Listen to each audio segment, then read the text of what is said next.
Let's just clean these up a bit, like the solid Joe ones, just clean up the threads. I should also mention that for some reason, I don't know why, when I took all this apart, and I don't think it ever was taken apart after it was assembled in the factory, but it seemed like to me some of the exhaust studs weren't even there, so it only had, say, five studs holding it in place, which is kind of weird. It sealed it fine, but I'm gonna put all of them in, just cause I mean I have access to it, and for whatever reason they weren't all there. Unsure why, but some of the threads are frigged here, but a little buggered, but oh, get on. Okay guys, all the exhaust stuff has been attached, so this is the final step.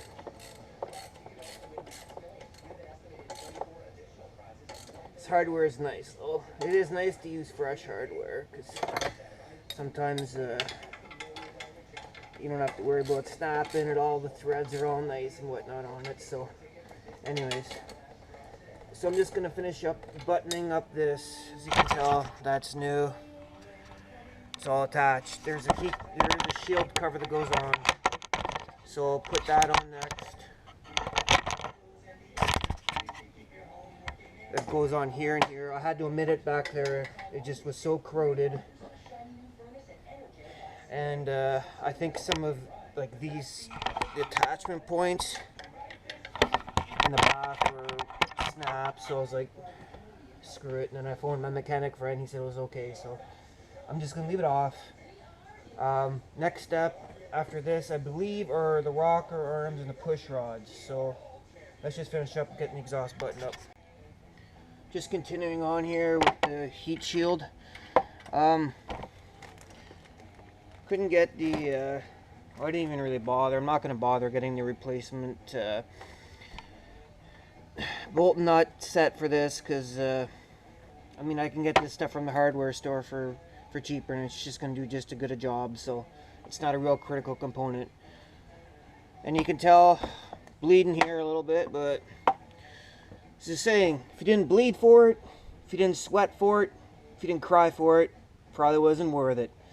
So this project here, I haven't cried yet, but done the other two, so I may cry if it blows up on me when I get it going, but I'm just going to keep getting the heat shield on, and then next up get the intake and the rocker arms on.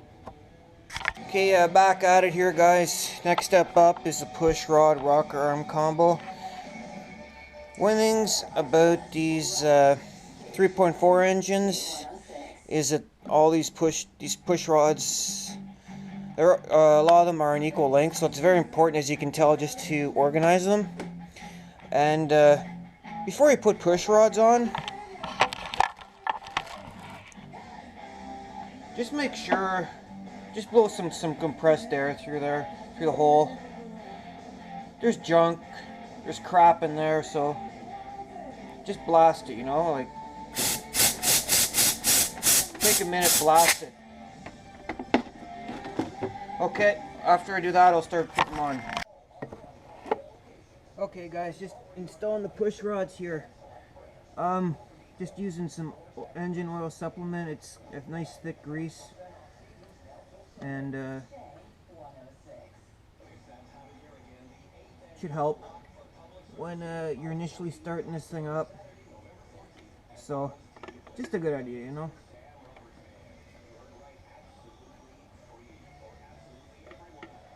So a little bit of that. Also, just do the top here. I don't know if you can see it.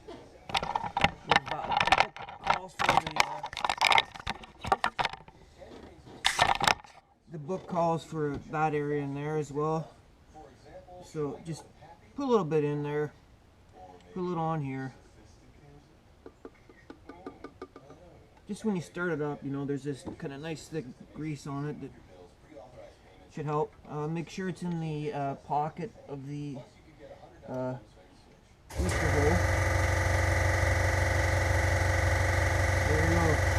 Again, just do one by one, keep it in order.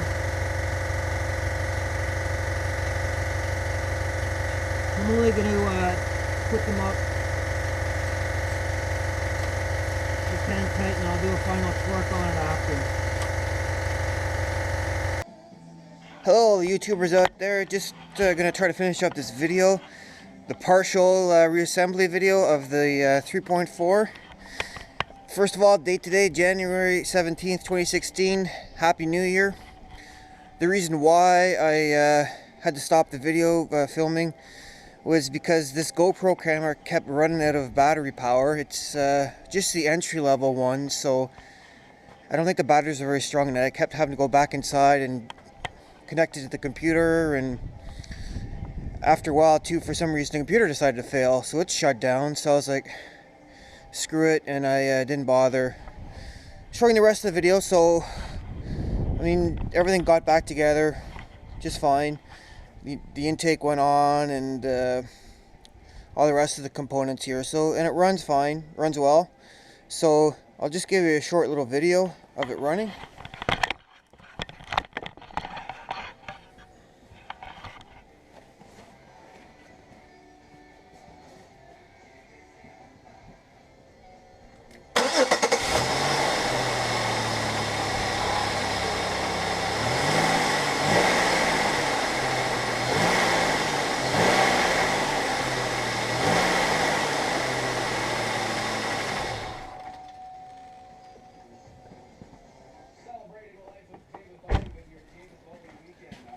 So as you can tell, it runs fine. I don't remember there being anything majorly wrong with it. The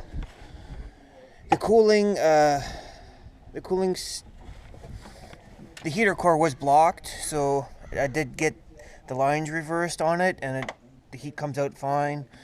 There wasn't a whole lot. When I initially tried to start it, there was it seemed like some kind of weird electrical failure, like all the gauges went all over the place and wouldn't get any engagement in terms of the starter going on. But anyways, it did end up starting, so I don't know, maybe the system just needs to get repowered and sit for a while, and then all of a sudden it started. But anyways, the Grand Am's all good. I'm just a little disappointed I wasn't able to get the rest of the video to show it, but I mean, hopefully there's some good tips in there for anyone. And I think the thing is too, is if people see me doing it, they can say, hey, this guy did it, I can do it. And you know, it's good motivation for people out there. So anyways, the Grand Am is pretty much done for this year. I don't really want to touch anything on it anymore. I just want to focus on other stuff, like getting this truck suspension reassembled. I might try doing that today. Not really optimum conditions to work outside, but it's not really cold up here, but it is a little chilly compared to a nice summer day. But I'm going to at least try to get a start back on this. I've been neglecting some of my projects for the past few months. You know, the love life was heating up, but now it's cooled down a bit, and well, now I can gives me a chance to start on other stuff, you know, and the stuff you neglect. But anyways, it's the way it goes. So I'm gonna maybe try to get the start on the coil spring today, install.